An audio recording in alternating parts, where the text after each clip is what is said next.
Olá, bem-vindo, bem-vinda! Deus abençoe você, que bom poder estar com você, que alegria tão grande poder entrar aí no seu santo e abençoado lar, saudar você, desejar muita alegria, muito amor, muitas bênçãos, muita paz, muita vida e muita saúde. E por falarmos em saúde, já está no ar o meu, o seu, o nosso programa Vida e Saúde, programa que tem essa característica aí na minha vida, no seu coração, a união sempre entre a ciência médica e a espiritualidade, a fé e a medicina sempre caminhando juntos. E quem ganha com tudo isso? Eu e você. Sabe por quê? Primeiro que a gente conhece o nosso corpo, como funciona. Como funciona, é tão bom a gente conhecer como funciona. Às vezes a gente fica um pouco assustado, né? Mas é tão bom ver como funciona o nosso metabolismo, o nosso corpo. E a gente também vai conhecendo aquelas doenças que vão tentando tirar a nossa paz, o nosso sossego, a nossa tranquilidade. Já se encontra nos estúdios do Vida e Saúde o doutor Paulo Afonso Mey. Ele é médico neurologista formado pela Unicamp e também faz parte do Centro Médico de Campinas. Aceitou o nosso convite e já está aqui para falar sobre enxaqueca. O que é enxaqueca? Toda dor de cabeça é enxaqueca. Como identificar uma e outra? Existe só um tipo de dor de cabeça? Tudo isso hoje nós vamos tirar essas dúvidas e outras tantas, as minhas e as suas, participando do programa Vida e Saúde. E para participar é fácil. Você pode ligar para a gente, 19 3871 9620, 19 3871 9620. E se você preferir, pode até mandar a partir de agora um e-mail, videsaude@rs21.com.br, videsaude@rs21.com.br. Liga, participe, avise alguém, o programa já começou. A nossa produção preparou uma matéria, claro que sim. Nós queremos convidar você a assistir conosco, até mesmo para darmos início ao nosso bate-papo com o Dr. Paulo sobre enxaqueca. Vamos à matéria. Gisela convive com a enxaqueca há 20 anos. Já realizou diversos tratamentos, mas nenhum com sucesso. Eu já fui em vários neurologistas, já fui em especialistas da dor mesmo, fiz um tratamento com anestesista, aplicações com anestesista também, e hoje eu faço um tratamento numa clínica da dor. A enxaqueca se caracteriza por uma dor pulsátil em um dos lados da cabeça, às vezes nos dois, geralmente acompanhada de escurecimento da vista, náusea e vômito. Segundo dados do Ministério da Saúde, 2 a 10% dos homens têm enxaqueca. Já nas mulheres, a proporção é bem maior, 5 a 25%. A mulher, ela tem a parte hormonal dela que oscila bastante, né? Inclusive na TPM. Então, a TPM é um quadro típico para a mulher vir a ter enxaqueca nesse período. Na pré-menopausa, na própria menopausa, ocorre também. A mulher, ela acaba tendo insônia, enxaqueca.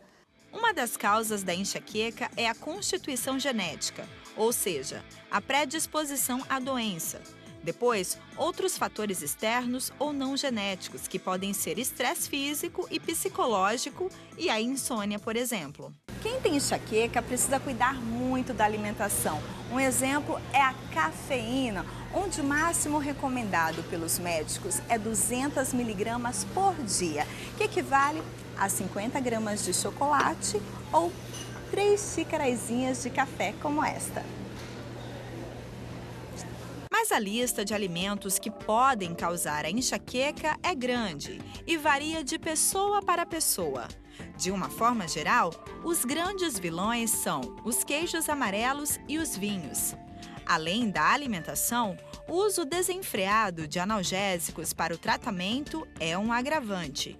Diogo, de 27 anos, sempre tomou muitos deles, mas resolveu buscar na acupuntura a solução para as dores de cabeça. Na medida que eu tinha as dores de cabeça, né, a Rosângela ela fazia a acupuntura em mim e eu via que realmente melhorava a dor de cabeça. Quando começava a enxaqueca, ela conseguia controlar bem, não precisava chegar ao âmbito do vômito. Para ele, a acupuntura foi a solução. Para outros, é um método complementar. Independente da opinião, Rosângela recomenda. Todo mundo tem trauma de agulha, que não é o caso da acupuntura, porque ela é compacta, a ponta dela não entra rasgando, ela vai simplesmente entra no ponto e não é indolor. Para aqueles que acham que a acupuntura dói, fazem e vão comprovar que é bem indolor. Muito bem produzida a nossa matéria aí, ilustrando o tema de hoje, em que nós vamos abordar um assunto muito recorrente, enxaqueca. Por isso trouxemos um dos grandes especialistas aqui, o Dr. Paulo Afonso Mey. Ele é médico neurologista. Tem alguém que entende como funciona o nosso neurônio. Está aqui hoje, gente. É a nossa oportunidade, minha e sua, de perguntar tudo para o Dr. Paulo. Ele que também é formado pela Unicamp e hoje também faz parte do Centro Médico de Campinas.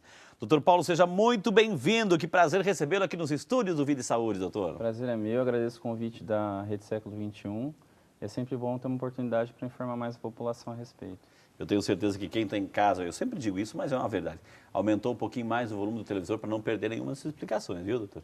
Gente, eu estou muito feliz assim, sabe por quê? Porque olha, Frei, eu já assisti o programa, enfim, me preparei para o programa de hoje e olha, eu fiquei muito feliz que os meus professores já participaram do programa. Claro que sim, eu quero mandar um abraço aqui ao doutor Otávio Rizzi, que também é o médico cardiologista que esteve aqui, professor dele, e também o doutor Benito Damasceno, que esteve aqui também falando sobre Alzheimer. Ao doutor Otávio, doutor Benito, um grande abraço, grandes mestres, o senhor tem um currículo fantástico, grandes então, hein? professores, aprendi muito com eles, com certeza.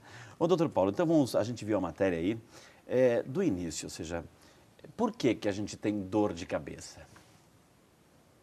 Essa é aquela pergunta de $1 milhão que você faz para uma pessoa, né? Porque, claro que a gente está falando, o tema principal é enxaqueca, mas a gente acaba englobando na conversa diversos tipos, né? Para você ter uma ideia, a classificação internacional de cefaleias, que é a publicação que rege a diferenciação dos tipos, ela conta mais de 200 tipos de dor de cabeça, dentre elas, mais de 200 tipos. A pessoa pode ter, assim, no mesmo momento, doutor, vários tipos de dores de cabeça, ou seja, se tem mais de 200, eu posso ter uma, outra, e tudo junto ali, doutor? Sim, isso é uma causa muito comum em consultório, a gente pegar um paciente que ele acha que ele tem só um tipo de dor de cabeça, ele sempre foi diagnosticado com aquele tipo de dor de cabeça, aí você vai fazendo uma anamnese mais profunda, um exame mais profundo, você descobre que ele tem mais de um tipo, mecanismos diferentes, tratamentos diferentes, tentando sempre complementar os dois. Muita gente, eu já vi muita gente, principalmente as mães que têm a experiência prática da vida, dizem, tem dor de cabeça, eu pergunto, o que você comeu? É alguma coisa do estômago, então dá o remédio para o estômago e vai tratar da cabeça. Nem sempre isso é possível, né, doutor? Tem dois fatores aí importantes que você mencionou, Frei, que um deles é a alimentação, foi mencionado na reportagem, né? Lógico que eu posso abordar isso com mais detalhes daqui a pouco, mas realmente tem às vezes uma relação causal com alguns alimentos e como foi dito, dependendo da pessoa. Em relação ao enjoo, o enjoo per se é uma característica da enxaqueca, ele conta no diagnóstico, né? Então a presença dele é obrigatória. E fecha um dos critérios para fechar o diagnóstico de enxaqueca, independente da alimentação que você tenha comido. Então as pessoas às vezes confundem, foi algo que eu comi e me deu enjoo. Não, a enxaqueca por si só, ela já dá enjoo. Agora, doutor, toda dor é um sinal de alerta, né? O corpo está nos dizendo assim, alguma coisa não está funcionando bem no mecanismo como um todo, então essa dor na cabeça ou a dor no corpo é um sinalzinho de alerta que a gente tem que ficar prestando atenção, ficar atento aí que alguma coisa não está bem, né? Sem dúvida, a melhor coisa que você tem quando você tem uma dor persistente, né? Você tem que, basicamente, prestar atenção nas características da dor, notar muito bem como que ela vem, né? Você vai ser o seu primeiro observador, né? E, assim que possível, procurar uma ajuda profissional, porque, como a gente também viu na reportagem, a automedicação muitas vezes pode causar mais danos do que benefícios. É isso que eu ia perguntar agora, se é normal, isso faz parte da nossa cultura, né? Ninguém gosta de sentir dor, tem alguns que gostam de suportar a dor, enfim, eu vou até perguntar depois. Mas é muito comum, muito recorrente a gente sentir qualquer dor de cabeça e já ter no armário, na gaveta lá, vários tipos de analgésicos, e enfim, eu vou lá, tomo, passa. Passa o efeito, mas assim, aquela dor pode ser, não pode estar assim mostrando um outro tipo de realidade que eu acabo camuflando, doutor? Tem essa preocupação, você pode estar camuflando algo mais grave. E mesmo que seja uma dor que não seja mais grave, o uso abusivo de analgésicos, ele acaba levando a uma outra condição que está sendo cada vez mais diagnosticada, que é a dor de cabeça por abuso de analgésicos. Existe já? Existe uma você classificação. toma para melhorar, toma recorrente, vai repetindo? Vai tomando, você vai tendo uma resposta cada vez menor, de menor duração e de menor alívio, e você tem que tomar, tem uma dor rebote pior, você tem que tomar mais comprimidos para sanar essa dor, o que acaba gerando uma cefaleia diferente da original, persistente, que é chamada cefaleia por abuso de analgésico. Ok. E o que fazer, doutor? Tem gente que tem resistência à dor. Eu nunca tomei remédio para dor de cabeça, enfim, e suporta aquela dor. Suportar, ter essa valentia, essa estrutura do metabolismo, é bom também ou não? Em termos, viu, Frei? Em termos, porque é natural que você, durante a vida, você sinta uma dor leve em algum momento, às vezes relacionada até a alguma coisa que você fez, uma prática de exercício, uma postura inadequada, estresse, né? Então, a dor é um sinal de alerta, como você bem mencionou. Agora, a persistência acaba gerando, muitas vezes, uma conduta de automedicação, né? Então, aliás, uma medicação que você tome que não faça benefício a longo prazo. Então, você acaba tomando um remédio que vai te proporcionar um alívio imediato, mas, como eu mencionei, pode ter consequências a longo prazo, enquanto que se você procurasse cedo um especialista para falar sobre isso e fosse diagnosticado um problema crônico de dor, você poderia tomar outras medicações que aliviariam seus sintomas e deixaria você mais controlado sem o risco de abuso de analgésicos. Quando é que eu tenho que procurar um médico porque está dor na cabeça? Qualquer dor de cabeça eu tenho que ir lá já num postinho procurar, doutor? Ou tem algumas características assim? Não, porque a dor, assim, você sozinho, às vezes você não consegue fazer esse diagnóstico, assim. Então, por exemplo, é muito comum que as pessoas interpretem a dor e não valorizem se é de um lado só da cabeça, dos dois lados, se é mais atrás, mais na frente, ela interpreta como dor. Eu tenho dor, ponto. Então, fica um diagnóstico incompleto, né? Então, na medida do possível, começou a virar um caráter persistente, está vindo 1, 2, 3, 4 vezes, a melhor coisa é procurar ser um profissional, nem que seja, que eu sempre falo para os pacientes, nem que seja, para o médico falar assim, você não tem nada de grave, fique assim mesmo, Mas a gente vai observar. É bom que ele diga isso, né? É bom que o médico diga. Gente, o assunto de hoje é enxaqueca. Eu já tivemos o nosso primeiro bloco, já comecei a fazer as minhas perguntas, eu estou tirando as minhas dúvidas. E você, não tem pergunta também, não tem dúvida? É o seu momento, liga para alguém, o programa já está no ar.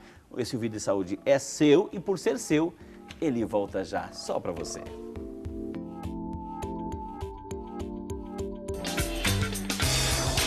Bom, a acupuntura, eu como acupunturista não conheço assim uma medicação tão eficiente como a acupuntura, porque ela vai equilibrar o indivíduo como um todo.